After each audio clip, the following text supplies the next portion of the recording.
हरिओम मित्रों, आज हम चर्चा करेंगे कीर्ति, यश, अपयश, बदनामी, कलंक।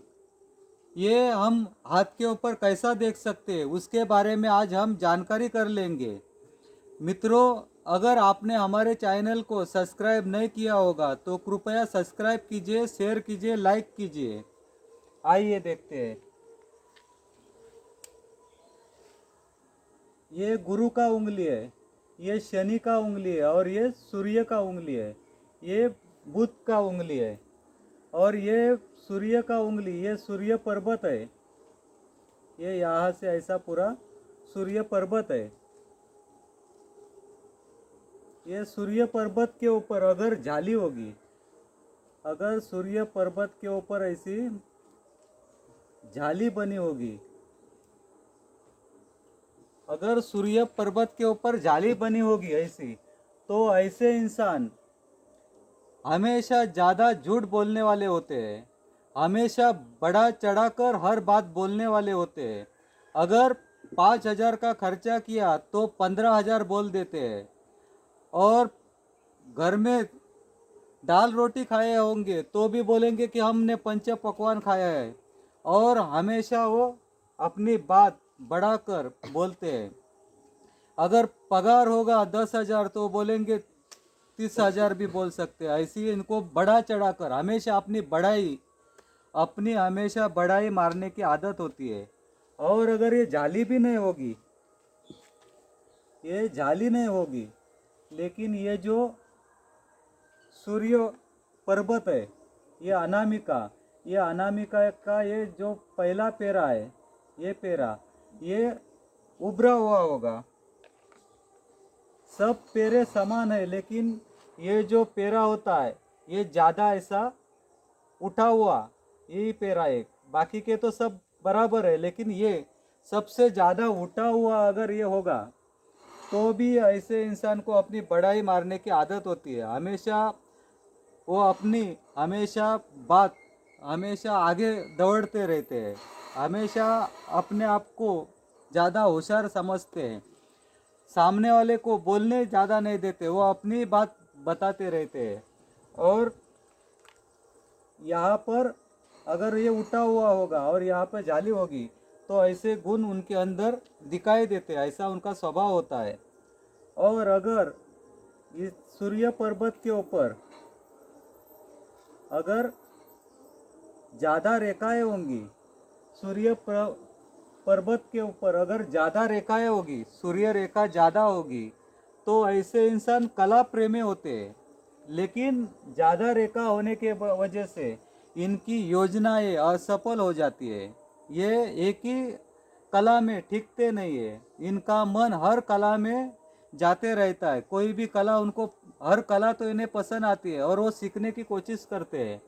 और ये अर्धा वो अर्धा ऐसा करते करते ये जो हर चीज़ में हमेशा कुछ ना कुछ इनके अंदर हर कला में कमतरता आ जाती है, क्योंकि वो इनका एक लक्ष्य नहीं होता है।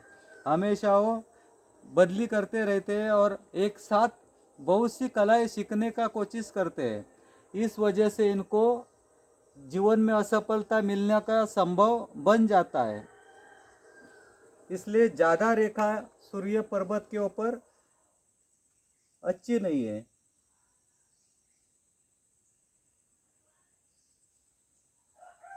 अगर दो रेखा होगी तो ये इनको अच्छी बुद्धिमत्ता होती है, ये अच्छी होती है, इनको अच्छी बुद्धि होती है।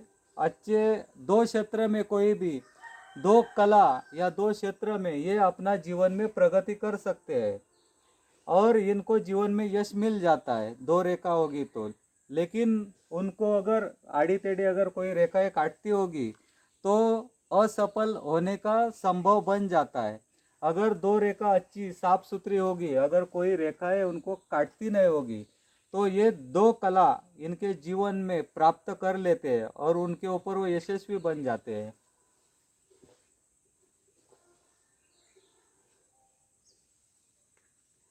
अगर सूर्य पर्वत के ऊपर कोई धब्बा होगा, धब्बा लाल काला, लाल या काला ऐसा कोई अगर धब्बा होगा तो ये अच्छा संकेत नहीं है। ये सूर्य पर्वत के ऊपर का धब्बा बहुत बुरा प्रभाव दे देता है। ये धब्बा इंसान को कलंकित बना देता है, नाम बदनाम होने का योग बना देता है। इसलिए सूर्य पर्वत के ऊपर धब्बा लाल या काला अच्छा नहीं होता है। वो हमेशा बदनामी को, बार बार बदनामी होने का संभव बता देता है।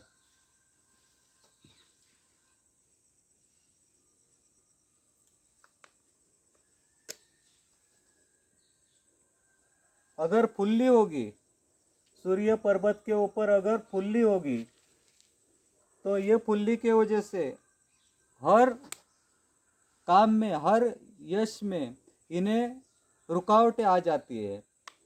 हर कार्य क्षेत्र में इनको रुकावटें आ जाती है। फुल्ली भी अच्छा सूर्य पर्वत के ऊपर नहीं होती है। ये बार बार जीवन में समस्या खड़ी कर देती है।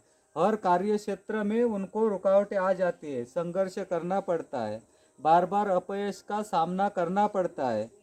यश कीर्ति इनको प्राप्त करने के लिए बहुत संघर्ष करना पड़ता है, फिर भी वो यश कीर्ति मिल सकती, इसका भरोसा भी नहीं होता है।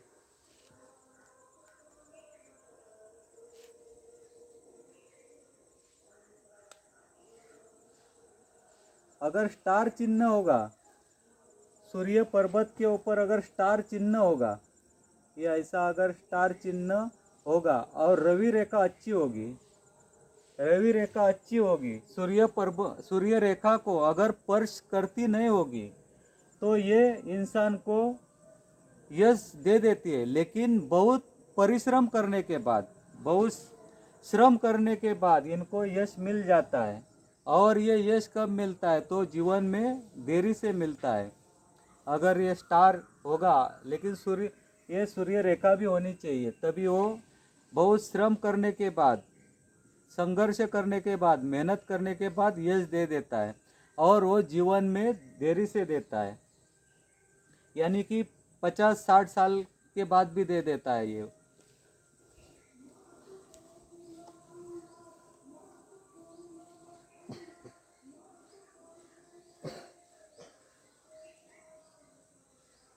अगर सूर्य पर्वत के ऊपर ऐसा गोल होगा, ये ऐसा वर्तुल होगा गोल, तो ये शुभ माना गया है। सूर्य पर्वत के ऊपर गोल अगर वर्तुल होगा तो ये शुभ होता है, ये जीवन में यश दे देता है। सूर्य रेखा की तरह ये भी यश दे देता है। सूर्य रेखा जैसी इंसान को प्रगति पथ के ऊपर ले जाती है, उसी तरह ये वर्तुल भी, ये गोल, ये यश दे देता है और जीवन में सफल बना देता है। ऐसे इंसान कीर्तिवान होते हैं, नामचीन होते हैं। ये कोई भी काम करते हैं उसमें उनका नाम हो जाता है, ये यशस्वी हो जाते हैं। इसलिए गोल सूर्य पर्वत के ऊपर अच्छा होता है, और पर्वत के ऊपर अच्छा नहीं हो सकता है, लेकिन ये सूर्य पर्वत के लिए अच्छा है।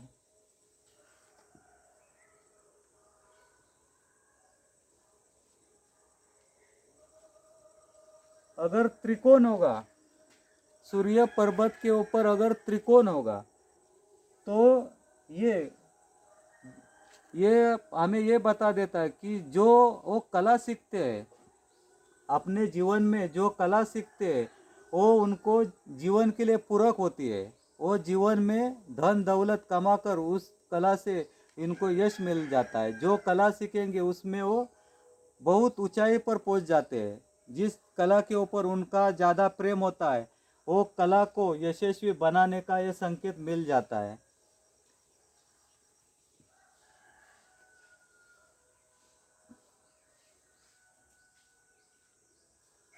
अगर चौकोन होगा, सूर्य पर्वत के ऊपर अगर चौकोन होगा, चौकोन का मतलब क्या, वो बांध देता है। चौकोन का मतलब वो बांध देता है। अगर जीवन में रुकावटें है, संघर्ष है, कुछ बदनामी का योग है, तो उससे वो बचा देता है। कोई भी अगर काम करने का उनके मन में है, किसी भी काम में उन्होंने अपना प्रारंभ कर लिया है, तो उसमें वो सफलता बना देता है। क्योंकि ये चौकोन इंसान को बांध देता है, यानी इसका मतलब कि वो इंसान को एकाग्र कर देता है, अपना मन बुद्धि वो एकाग्र कर देता है, उसी के अंदर वो उसको अपना यशस्वी बनाने के लिए सहाय्य कर देता है। मित्रों, आज हमने ये जो जानकारी थोड़ी सी थी वो दे दी, और भी हम आपके लिए अच्छे अच्छे वीडियो लाएंगे। आज के लिए इतना ही। हरि ओम।